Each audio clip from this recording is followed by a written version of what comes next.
projeto fomentado pela Universidade Federal de Uberlândia, Pró-Reitoria de Extensão e Cultura, Diretoria de Cultura, Centro de Memória da Cultura Negra Graça do Axé e o curso Memórias de Quilombo.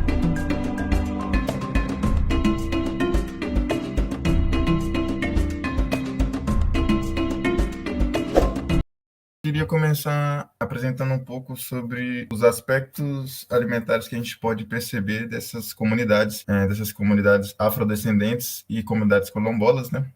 Dos remanescentes de quilombolas hoje em dia, que a gente pode observar é que essas comunidades nunca tiveram um grande acesso à comida advinda de animais, né? Nunca tiveram acesso à carne. A carne, assim que eu falo, de fartura, né? E geralmente na história a gente percebe que alguns dessas comunidades conseguiam acesso a essa carne somente quando quando eles tinham acesso a algum animal que morria, né, nas estradas, ou algum animal que estava em decadência, alguma doença, e isso pode muito levar a uma infecção, e já a gente pode perceber que levaram a pessoas à morte por conta desse aspecto, né, dessa falta, dessa fartura. O que poderia, por exemplo, levar a doenças infecciosas. Doenças infecciosas são doenças causadas por bactérias, por vírus, por parasitas, por protozoários ou parte da estrutura desses micro-organismos que eu citei.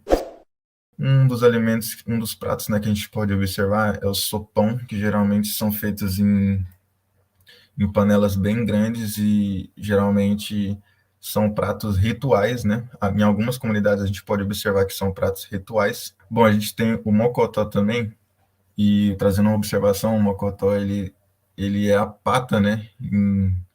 Trazendo uma boa palavra para descrever, ele é a pata de um gado, né?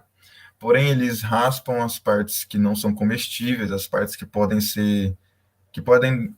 trazer uma má digestão, né? E fazem ele no caldo e tal, e raspam ele tudo certinho.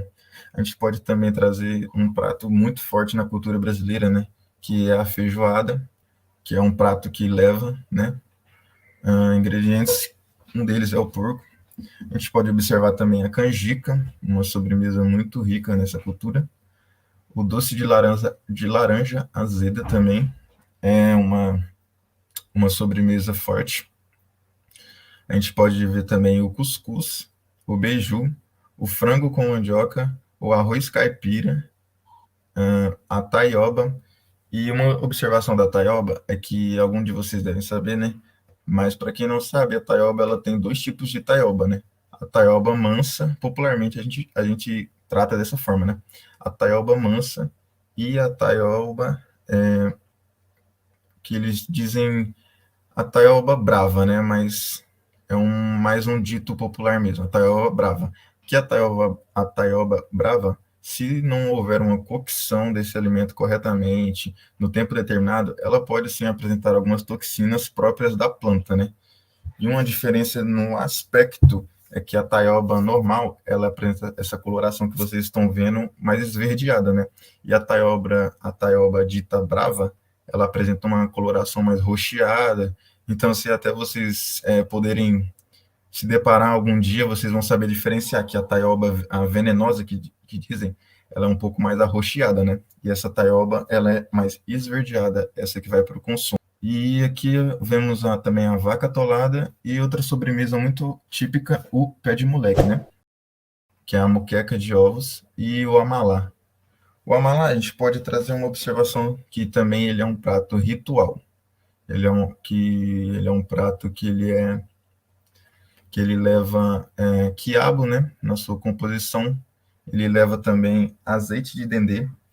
Uma observação que eu não trouxe nas imagens, mas o azeite de dendê, ele é um alimento, ele é, ele é um alimento muito, muito forte em praticamente todas as preparações, né? Quase todas, a maioria leva na sua incrementação. A gente pode perceber muitos pratos que levam na sua incrementação, né? O azeite de dendê. Porque o governo, a gente sabe que eles têm algum papel, né?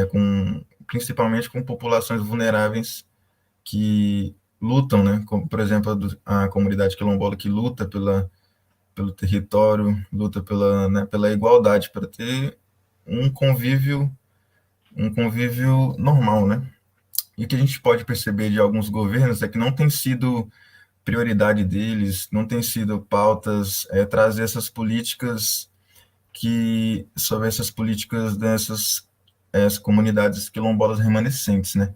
Porém, na passagem de Lula, a gente pode ver que ele trouxe algumas políticas, né, alguns serviços, trouxe mais esse lado de políticas e serviços para essa população, né? Dentre outras também, que a gente pode citar a população indígena, né? Bom, e essas fotos a gente pode ver que ele está cercado, de moças da comunidade quilombola, e ali, como se fosse um ritual, né, um convívio, teve várias demonstrações da comunidade para o Lula, assim como o convívio deles. Uma das primeiras criações foi em 13 de maio de 1995, o decreto de 1904. A gente pode ressaltar também dia 20 de novembro de 1995.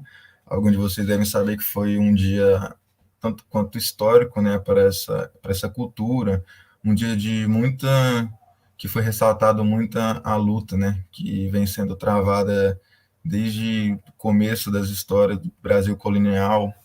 E o que a gente pode observar nesse dia foi a Marcha do Zumbi dos Palmares, né? Inclusive, nesse dia comemorou-se 300 anos de Zumbi, né? 300 anos de luta e resistência, né? E muito importante que foi criado também juntamente a essa comemoração, né, nesse dia, foi o grupo de trabalho interministerial de valorização da população negra, né? Que são serviços, que nem eu falei, que os governos não tinham muita luz nesse lado, não tinham muito esse olhar, meio que também deixavam de lado e acabavam ajudando essa discriminação que a gente pode ver muito forte ainda nos dias de hoje, né? A luta não acabou. Bom, a gente pode também observar dia 20 de março de 1996, foi criado também o Grupo de Trabalho para Eliminação da Discriminação no Emprego e na Ocupação, né? Dia 21 de março de 2003, a gente pode observar a criação da Secretaria de Políticas de Promoção da Igualdade Racial. Muito obrigada por assistir ao nosso corte. Se você gostou, deixe seu like, compartilhe e ative o sininho do canal.